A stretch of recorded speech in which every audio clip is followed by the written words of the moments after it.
దేవునికి మహిమ కలుగును గాక. కూడవచ్చున వినిచున్న మీ అందరికీ ప్రభు పేరట వందనాలు, శుభాలు, మరణాత. ప్రియులారా, ఈరోజు పాఠం రహస్యం. రహస్యం అంటే దేవునిని రహస్యముగా స్తుతించడం. నీ గదిలోకి వెళ్ళి రహస్యమందు దేవునికి స్తుతి చేయాలి. ఈరోజు మత్తయి సువార్త 6వ అధ్యాయము 6వ వచనములో మాట్లాడిన మాటలు. నీవు ప్రార్థన చేయాలనుకున్నప్పుడు నీ గదిలోకి వెళ్ళి రహస్యమందు నీ దేవునికి మొరపెట్టాలి.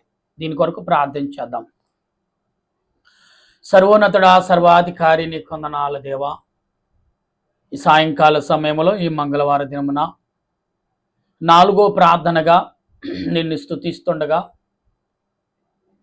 మా స్తుతులు అంగీకరించండి ప్రభా. మా స్తుతులకు నెరవేర్పు దయచేయండి ప్రభా. నీ ఆలోచన క్రియలు, నీ తలంపులు మాకు అనుగ్రహించి నీ ఆత్మ నడిపింపు, నీ సన్నిధి కాపుదల దయచేయమని ప్రార్థిస్తుండగా దేవా, నీ సన్నిధి కాపుదల, నీ ఆలోచన క్రియలు మాకు అనుగ్రహించి మహిమ పొందమని ఆత్మరక్షణకర్త అయిన దేవదేవుని నామములో అడుగుచు బ్రతిమాలుచు ప్రార్థిస్తున్నాను ప్రభా. నీ దాసుడైన నన్ను, నా తలంపులు, నా ఆలోచనను నిలకడగా చేసి నీవు నాలో ఉండి నీ బిడ్డలతో మాట్లాడమని, నా కంఠస్వరం నీ బోరగా వాడికిని పరిశుద్ధాత్ముడా మా మధ్యకి మీరు వచ్చి మాట్లాడమని ఆత్మరూపుడు రక్షణకర్త అయిన యేసుక్రీస్తు పరిశుద్ధమైన నామములు అడిగి బ్రతిమాలి ప్రార్థన చేస్తున్నాను పరమ తండ్రి, ఆమేన్. మన తండ్రి అయిన దేవుని సహాయము తోడుగా ఉండి ముందుకు నడిపించునుగాక, ఆమేన్. ప్రభునందు ప్రియా దేవుని సంగమా, దేవుని బిడ్డలారా,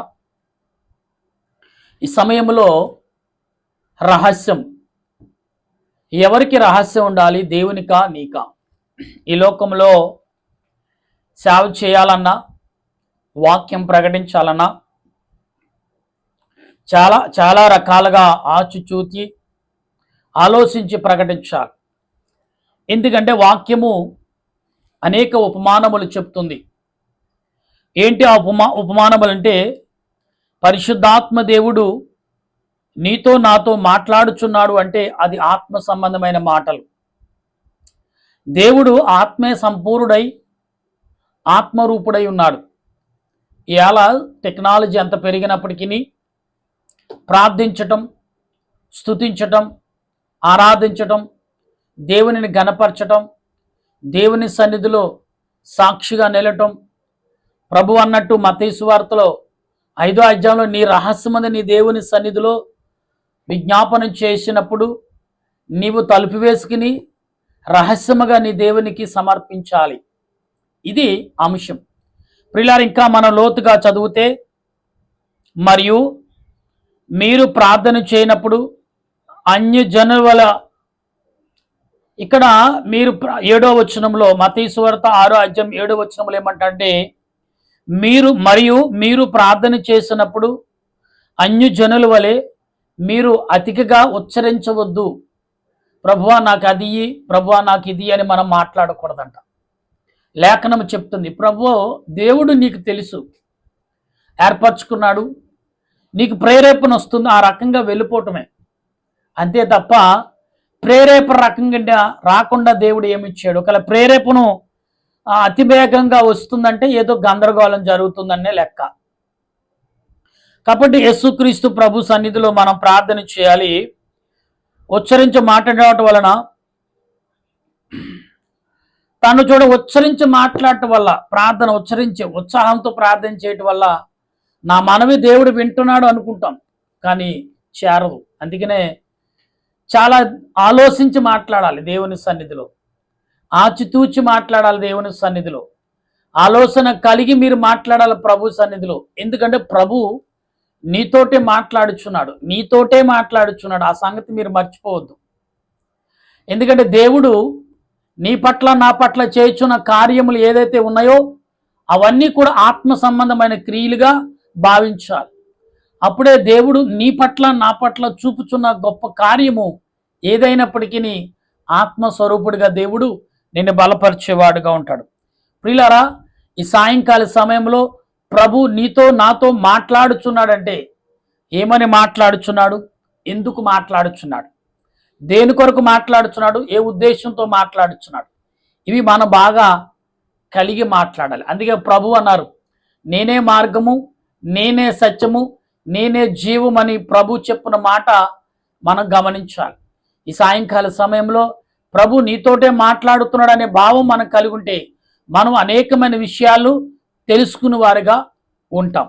ప్రియులారా, ఈ సాయంకాల సమయంలో ప్రభువైన యేసు క్రీస్తు నీతోటు నాతోటి మాట్లాడుతున్నారంటే దాని భావం అనేక రకాలుగా ఉంటుందని మాత్రం మర్చిపోవద్దు.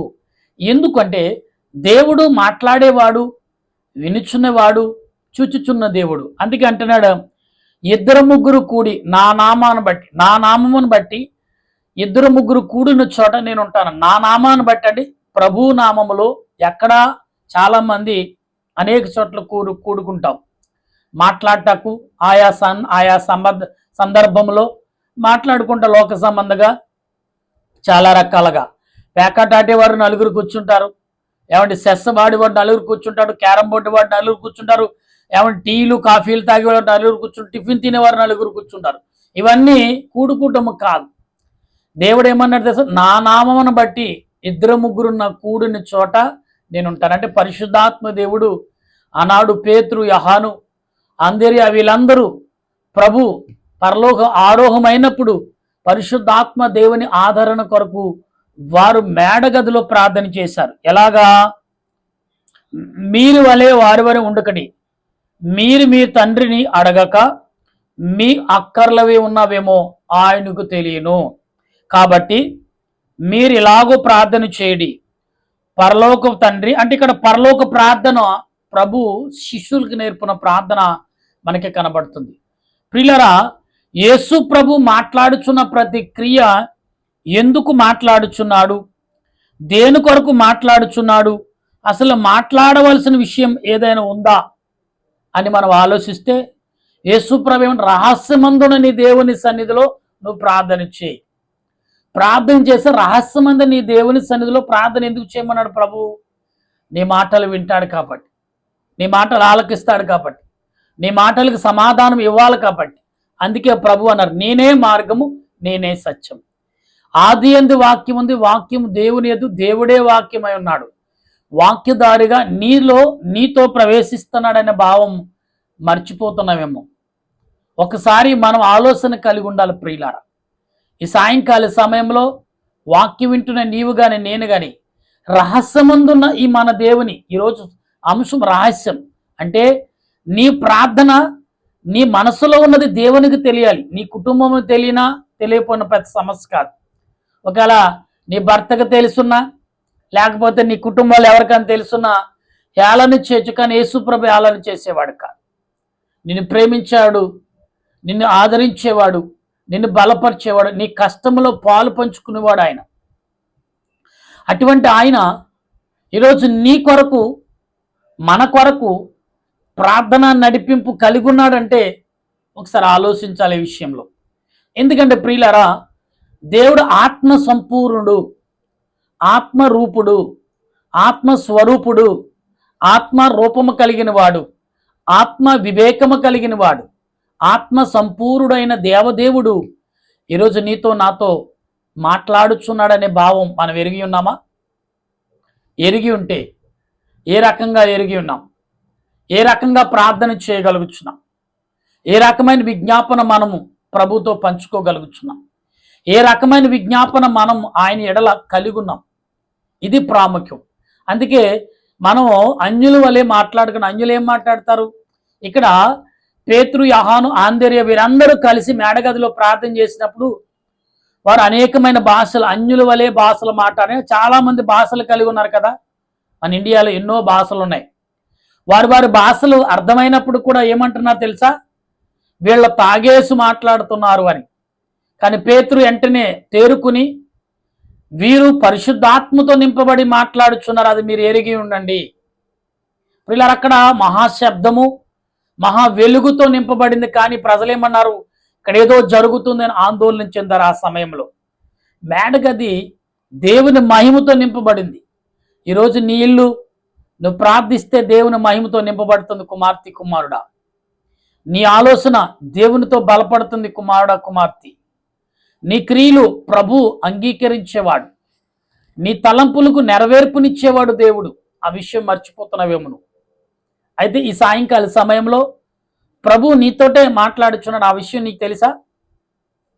ప్రభు నిన్నే పలకరిస్తున్నాడు. ఆ విషయం నీకు తెలుసా? ప్రభు నీతోటే మాట్లాడాలని ఇంటికి వచ్చాడు. ఆ సంగతి నీకు తెలుసా? నాకు తెలియదండి అనుకుంటున్నావా? దేవుడు తన స్వరూపముతో నిన్ను సృష్టించాడు, తన మహిమతో నిన్ను కలగజేశాడు, తన ఆత్మ ద్వారా నిన్ను బలపరిచాడు. అటువంటి ప్రభువుకు మనం ఏమిస్తున్నాం? నాకు అది లేదు, నాకు ఇది లేదు అని నిట్టూర్పులు చెప్పుతున్నాం తప్ప, ఏదో మనం ఆ లాయర్ గారు అడిగారు కాబట్టి, జడ్జి గారు ఉన్నారు కాబట్టి మనం చెప్పాలని చెప్తున్నట్టు చెప్తాం. ప్రియులారా, మనం చేసే క్రియలు ఎలాగున్నాయో మనం దేవునికి సమర్పించం. ఈ ఉదయకాలం ఇప్పటి వరకు 12 గంటలు, ఉదయం కాలం 6 గంటల కన్నా మొదలుకొని సాయంకాలం 6 వరకు 12 గంటలు. కొందరు 6 గంటలకు 4 గంటలు లేచేవారు ఉంటారు. వాళ్ళు సాయంకాలం 4 గంటలు 12 గంటలు 16-12 గంటల వరకు కూడా ఉంటారు. ఎందుకుంటారు అంటే, దేవుడు ఇన్ని గంటలు దేవుడు నిన్ను కాపాడలేదా? కింద అనేకమైన రాళ్ళు రప్పలు ఉన్నాయి, నువ్వు వెళ్ళే దారి సమానంగా ఉన్నా పడిపోవచ్చు. నీ ఎముకలు కూడా దృఢంగా ఉన్నాయి. నీ కాలు అలా చిన్నగా బెనికితేనే తలకిందులు అయిపోతారు మనుషులు. మంచినీళ్ళు త్రాగేటప్పుడు ఆ మంచినీళ్ళు ఆ గొంతుకులో పట్టినప్పుడు ఆ మనిషి ప్రాణాలు పోయిన వారు చాలా మంది ఉన్నారు. భోజనం చేసేటప్పుడు గొంతుకులో అడ్డపడి చనిపోయిన వారు చాలా మంది ఉన్నారు. ఏమండి, కళ్ళు అప్పటికప్పుడే మసగమ్మి హార్ట్ అటాక్ వచ్చి ఒళ్ళంతా సలపడిపోయి మనుషులు ఏమైపోతున్నారో తెలియని పరిస్థితుల్లో ఉన్న రోజుల్లో ఇంకా సజీవుడిగా మరొక సాయంకాలం దేవుని యొక్క సన్నిధిలో రహస్యమందు నీ తండ్రి ఎదుట నువ్వు ప్రార్థన చేస్తున్నావంటే ఖచ్చితంగా నీ ప్రార్థన ఆయన ఆలకిస్తున్నాడు. ఇవాళ అబ్రహాము ప్రార్థన వింటాం, ఇస్సాకు ప్రార్థన మనకు తెలుసు, యాకోబు దేవునితో పెనుగులాడో తెలుసు. ఏవండి, బైబిల్ గ్రంథంలో 66 పుస్తకాలు, ఆదికాండం మొదలుకొని ప్రకటన గ్రంథం, అన్ని గ్రంథాల విషయాలు మనకు తెలుసు. కానీ మనం తగ్గించుకుంటా మాత్రం ఇష్టపడం. ఎందుకంటే దేవుడు క్రైస్తవులు ఎక్కడైనా తగ్గించుకున్నారు, రోసంగా ఉండండి, నీతి కలిగి ఉండండి, కానీ నీ జీవితము ఒక రోల్ మోడల్గా మార్చుకో. ఎదుటి వారికి రోల్ మోడల్గా. ఇవాళ మన దేశం అంటే ఇండియా దేశం విగ్రహారక దేశం, విగ్రహాలు పూజించే దేశం, ముక్కోటి దేవతలతో ఉండే దేశం. మనకు ఒకటి కాదు, 2 కాదు, అనేక మంది దేవతలు, దేవుళ్ళు ఉన్నారు. కానీ దేవుడు అనేకమైన అవతారాలు ఎత్తుతానన్నాడు కదా, అందుకే మాకు ముక్కోటి దేవుళ్ళు ఉన్నారంటారు. ప్రియులారా, గమనించండి, దేవుడు ఒక్కడే, కానీ ఆత్మరూపుడు. లోకములో అనేకమైన ప్రకృతి క్రియలు ఉన్నాయి. సూర్యుడు, చంద్రుడు, ఆకాశం, భూమి, నీరు, గాలి. ఈ 5 ఇలా పంచలోకాలుగా మాట్లాడుతుంటాం. మొదటి భూమి, రెండోది ఆకాశం, మూడోది గాలి, 4వది నీరు, 5వది నిప్పు, వెలుగు. ఇవి మనం 5 కూడా పంచలోకాలుగా చూస్తాం. కానీ దేవుడు ఇవన్నీ సృష్టించానని చెప్తున్నాడు ఆదికాండంలో. 6 దినాలు కష్టపడి చేసి 7వ దినమని విశ్రయించాడు, విశ్రాంతి తీసుకున్నాడు అంటాం. ప్రియులారా, ఇవన్నీ మనం ఎరిగిన మనం దేవుని సన్నిధిలో రహస్యమందునని ప్రభు దగ్గర నువ్వేం మాట్లాడుతున్నావు? దేవా, నా పాపము క్షమించమని అడుగుతున్నావా? ఎస్. నీవు పుట్టిన మొదలుకొని నువ్వు పుట్టకుండా నువ్వు ఏ పాపము చేయలేదు, నేను ఎవరికి అన్యాయం చేయలేదు, నీ తండ్రి యొక్క రక్తమును పంచుకు పుట్టావంటే నీ తండ్రి పాపము కలిగి ఉంటే ఆ పాప బీజము నువ్వు కలిగి ఉన్నావు.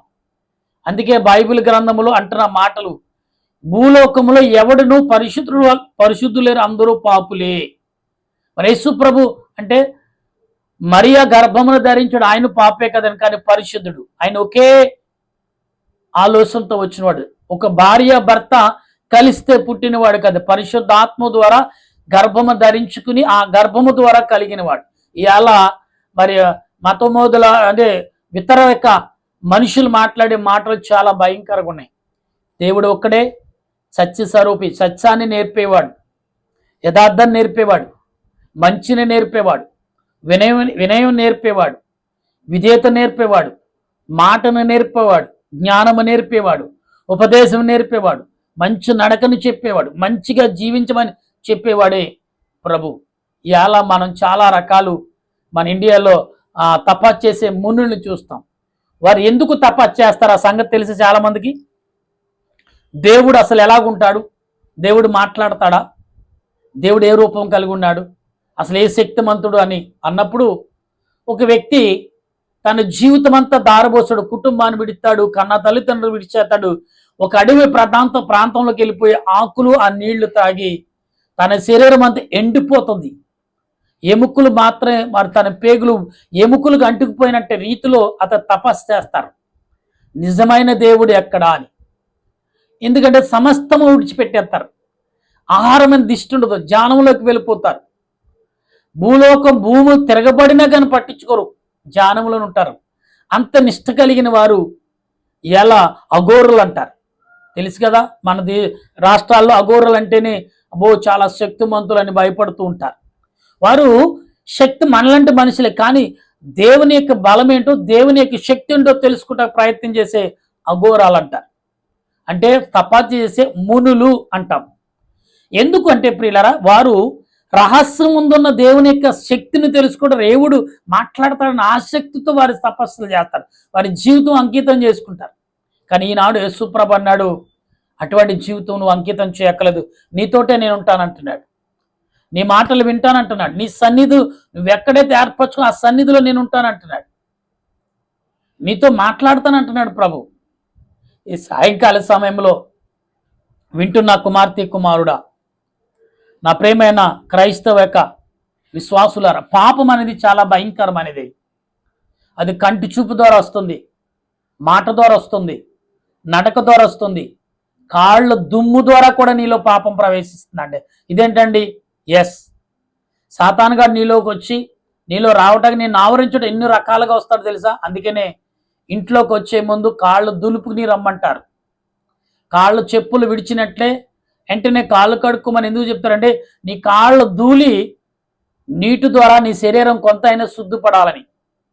ప్రియులారా గమనించండి, సాతానుగాడు ఎటువంటి అవకాశం ఉంటే అటువంటి అవకాశం సమకూర్చుకుంటాడు. వాడు ప్రతి అవకాశం మనం అందిపుచ్చుకోగానే సాతానుగాడు మరి చాలా వేగంగా నీవెప్పుడు దొరుకుతావా అవకాశం, ఏ రకంగా దొరుకుతావా, నీ ఇంట్లోకి నీ కుటుంబంలోకి నీ పిల్లల్లోకి నీలోకి ప్రవేశించుటకు ఎదురు చూస్తున్నాడు. అంటే చాలా మంది అంటారా, గోతుకాడ నక్కవలే గుంట నక్కవలే ఎదురు చూస్తాడు. ఎస్, సాతానుగాడు అలాంటి వాడే.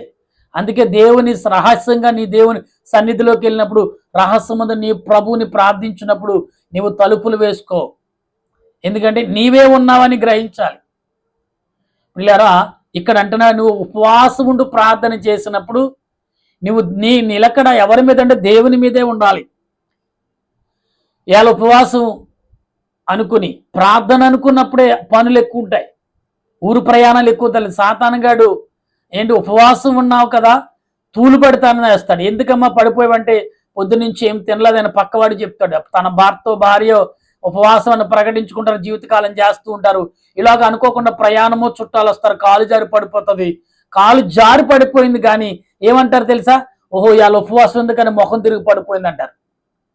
సాతానుగాడు అనేకమైన లిటికేషన్లు బట్టి నిన్ను ఇరికించుటకు చూస్తాడు. అందుకే ప్రభు అన్నారు, దేవదాసయ్య గారు అన్నారు, పక్కనే ఉన్నాడు పగవాడు, చెంతనే చేరాడు చెనుగాడు, మెలకువ కలుగుండని ప్రియులారా. యేసు ప్రభు ప్రేమించేవాడు, దేశించేవాడు కాదు. యేసు ప్రభు ఆదరించేవాడు, నెట్టివేసేవాడు కాదు. యేసు ప్రభు హక్కును చేర్చుకున్నవాడు, కానీ బయటికి త్రోసివేసేవాడు కాదు. నువ్వు శ్రమలో ఉన్నవా, నీ శ్రమలో పాలు భాగస్తులు అవుతాడు. కన్నీరులో ఉన్నవా, నీ కన్నీరు తుడిచేవాడు ఆయన ఉంటాడు. నువ్వు కన్నీరు కారిస్తే ఆ కన్నీటికి విలువ కట్టి సంతోషాన్ని ఇచ్చి నేను ఆనందపరిచేవాడు ప్రభు. నా ప్రియమైన దేవుని బిడ్డలారా, బిడ్డల వల్ల బాధపడుతున్నారా, లేదా భర్త వల్ల బాధపడతాను, సమాజం వల్ల, వ్యాపారం వల్ల, కుటుంబం వల్ల బిడ్డలకు వివాహం అవ్వలేదని, బిడ్డల జీవితాలు బాగోలేదని ఆలోచిస్తున్నారా? ప్రభు నేనున్నాను అంటున్నాడు. అన్ని విషయాల్లో నిలకడ కలుగుండు, నేనున్నాను అంటున్నాడు. అందుకే నా సన్నిధికి వచ్చావు, నేను చూసుకుంటా, నువ్వు దిగులు పడకు. ఆయనకి అప్పగిస్తే ఆయనే చూసుకుంటాడు. ఇంకా జరగలేదంటే దేవుడు కార్యం చేస్తే విస్తారముగా గొప్పగా చేయగలడు. నా ప్రియమైన దేవుని క్రైస్తవ విశ్వాసులారా, దేవుని సంగమ, ఒక్కసారి మీరు ఆలోచించండి. ప్రభు నీతోటే మాట్లాడతాడు ఈ సాయంకాల పూట. రహస్యమందు నీ తండ్రి నీ ప్రార్థన వినేటకు, నీ మాటలు వినేటకు, నిన్ను చూడు నీ కంఠ స్వరము నిన్న వలే ఉందా, ఈరోజు మార్పు చెందుందా, ఇంకా వింతగా గొప్పగా ఆశ్చర్యంగా నీ స్వరం వినపడాలని ప్రభు ఎదురు చూస్తున్నాడు. అలాగనుకుంటే రండి ప్రార్థన చేద్దాం. లేదు మేము అలా లేం, ప్రభువుని ఆరాధించేవారిలాగా ఉన్నాం. మత్తయి సువార్త 6వ అధ్యాయం 6వ వచనంలో చెప్పినట్టుగా రహస్యమందున నీ దేవుని సన్నిధికి వెళ్ళి ప్రార్థన చేయి. నీ మొరను విని సమాధానం ఇచ్చేవాడు ఆయనే, సమాధానకర్త ఆయనే. పరిశుద్ధాత్మ దేవుడు ఈ సాయంకాల పూట మీకు మీ కుటుంబాలకు అందించి ఆయన రాకడకు సిద్ధపాటు చేసి సమాజమును మన దేశాన్ని బలపరిచినట్టు ఆత్మ నడిపింపు దేవుడు అందించును గాక. ఆమెను ప్రార్థన చేద్దాం. దయగల తండ్రి నీకు స్తోత్రాలు, ప్రేమగల రక్షక వందనాలు. ఈ సాయంకాల సమయంలో మా ప్రియులు నీ బిడ్డలతో మాట్లాడి కృపను మాకు ఇచ్చావు, నీ ఆలోచన మాకు దయచేసావు, నీ తలంపులు ఇచ్చావు. ఈరోజు రహస్యం అనగా నీ దేవుని సన్నిధిలోకి వెళ్ళి ప్రార్థించాలి. ఆ ప్రార్థన దేవుడు విని సమాధానం ఇచ్చేవాడు. అడుగుడు ఇవ్వబడును, తట్టుడు తీవుడు, వెదుకుడు దొరుకును అనే రీతిలో అతడు నాకు మొరపెట్టగా నేను అతనికి ఉత్తరం ఇచ్చితిని. శ్రమలో, వేదనలో, శోధనలో నేను తోడై ఉంటానని సెలవిచ్చిన కీర్తనకారుడు 91వ కీర్తనలో సెలవిచ్చినట్టుగా దాని ఇదిగో ప్రభు యాకోబు పెనుగులాడినట్టుగా, యాకోబు పెనుగులాడి ఏమి సంపాదించాడంటే తన బిడ్డలందరకు వారసత్వాన్ని, వంశావళిని పరలోకంలో నెలకొల్పాడు. ఈరోజు నేను నా పిల్లల కొరకు, మా కుటుంబాల కొరకు, మా బిడ్డల కొరకు, నా బిడ్డకి వివాహం జరగలేదని, నా బిడ్డకి అది రాలేదు ఇది రాలేదని బాధపడుతున్నాను తప్ప దేవా నీ చిత్తాన్ని బట్టి నా బిడ్డలు నడుచుకుంటున్నారు లేదో నేను ప్రార్థించలేకపోతున్నా. అటువంటి ప్రార్థన ఈనాటి నుండి ప్రతి వారు చేయాలి. అటువంటి ప్రార్థన మనం చేస్తున్నాడు ప్రభువే మన బిడ్డలకి మంచి మార్గం, మంచి తలంపు, మంచి ఉద్దేశం, మంచి నడకనిచ్చేవాడు. దేవుని సంగమా, ప్రభు అడుగుచున్నాడు, ఇదిగో నా కుమార్తె, నువ్వు నా యొద్దకు వచ్చావు, నా సన్నిధికి వచ్చావు, నీ మాట విన్నాను, నీకు సమాధానం ఇస్తాను. ఇంకా రాలేదనుకోకు. దేవుడు సమాధానం ఇస్తే స్థిరకాలం నువ్వు జీవించినంతకాలం, నీ తర్వాత నీ పిల్లలకు 7 తరములు అన్నాడు ప్రభు. అది ఇంకా అధికంగా నువ్వు బలమైన ప్రార్థన చేస్తే యోబు వలె తన బిడ్డల కొరకు ఎక్కువజామున యోబు గారు ప్రార్థించేట మనము ప్రార్థన చేస్తే 1000 సంవత్సరాలు దేవుడు దీవిస్తానన్నాడు. తరతరములు నీకు తోడై ఉంటానన్నాడు. అటువంటి ప్రభు యొక్క సన్నిధి మనకును, మన కుటుంబాలకు, మన దేశానికి, దేశ ప్రజలకు, ప్రపంచ ప్రజలకు తోడుగా ఉండి ఆయన రాకడకు సిద్ధపాటు చేసి నడిపించునుగాక. ఆమేన్. మన తండ్రి అయిన దేవుని సన్నిధి, త్రియేక దేవుని కృప, పరిశుద్ధాత్మ అన్యోన్య జీవితం ఇప్పుడు ఎల్లప్పుడు సదా తోడుగా ఉండి యేసుక్రీస్తు యొక్క శిలువ రక్తములో కడగబడి ఆయన రాజ్యముకు ఎత్తబడుదుముగాక. ఆమేన్, ఆమేన్, ఆమేన్. మీ అందరికీ వందనాలు. మరణాత.